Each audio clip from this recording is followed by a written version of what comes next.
Hi friends, నమస్తే. నేను మీ Manoj Reddy. Welcome to Bharathi dairy form.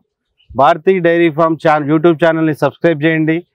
ఎన్నో అప్డేట్స్ కోసం డైరీ గురించి, ఎన్నో సంబంధించిన వార్తల గురించి, డైరీ స్టోరీస్ గురించి, చిన్న రైతులు, మధ్యతరగతి రైతులు, ఇంకా హైటెక్ డైరీ నడిపించే రైతులను మనం ఇంటర్వ్యూ చేయబోతున్నాం. డైరీలో ఉన్న వాస్తవ పరిస్థితులు ఏంది, ప్రస్తుత పరిస్థితులు ఏంది, గతంలో డైరీ ఎట్లుండేది, డైరీ ఫామ్లు పెట్టాలా వద్దా అన్నది మనం ఒక రైతు దగ్గరకు వచ్చినాం, శ్రీనివాస్ గారి దగ్గరకు వచ్చినాం.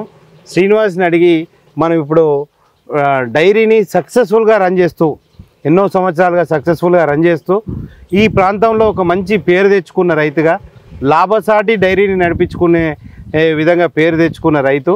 ఇప్పుడు ఆ రైతు పడే కష్టాలు, ఆ రైతు పడే బాధలు, ఇప్పుడున్న ప్రస్తుతం పరిస్థితులలో కొంచెం డైరీ నష్టాలలో ఉందని చెప్పి మనకు తెలిసింది. సరే, దీని పరిస్థితి ఏందన్నది వారిని అడిగి కనుక్కుందాం. శ్రీనివాస్ గారు, హలో, నమస్తే.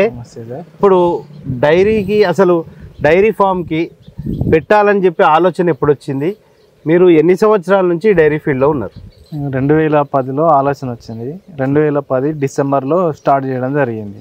దాని తర్వాత అప్పుడు ఒక 5 ఆవులతోటి స్టార్ట్ చేయడం జరిగింది. దాణా రేట్లు చాలా తక్కువగా ఉండేది. మామూలుగా 10 రూపాయలు, 12 రూపాయల కేజీ అట్లా దొరికేది. ఆవు పాలకు వచ్చేసి 30-32 రూపాయలు ఆ రేంజ్లో ఉండేది. మంచిగానే లాభాలు ఉండేది. 30-40% అప్పుడు ఉండేది.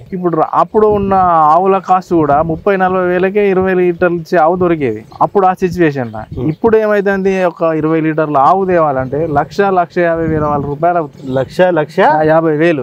అసలు అది వచ్చినా ఇక్కడికి అది దాని హెల్త్ ఇష్యూస్ ఇబ్బందికరంగా ఉండాలి. వచ్చినాక సరిగా సెట్ అవ్వట్లేదు. ఇక్కడ ఒకవేళ ఒక 10 తెచ్చినా ఒక 2 అన్నాళ్ళకి వెళ్ళి చనిపోవడం జరుగుతుంది. 2010 అంటే దాదాపు 15 సంవత్సరాలు అవుతుంది మీరు డైరీ. 15 సంవత్సరాలు. ఈ 15 సంవత్సరాలలో డైరీ తెచ్చిన మొదట్లో మీకు ఎలా ఉండేది? అంటే లాభసాటిగా ఉండేదా? అప్పుడు లాభసాటిగానే ఉండేది.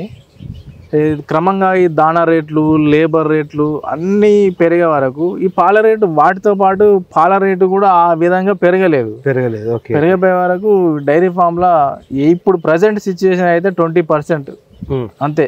20% మార్జిన్ అంతే వర్కౌట్ అవుతుంది. అంతే. ఒక 1,00,000 రూపాయలు మనం బిజినెస్ చేస్తే ఒక 20,000 మిగులుతాయి. అంతే. అది మనం దగ్గరుండి చేస్తే అది జీతాలు ఎవరైనా పెట్టుకొని విఆర్ఓలను పెట్టుకుంటే జీరో. ఇక ఏం లాభం లేదు.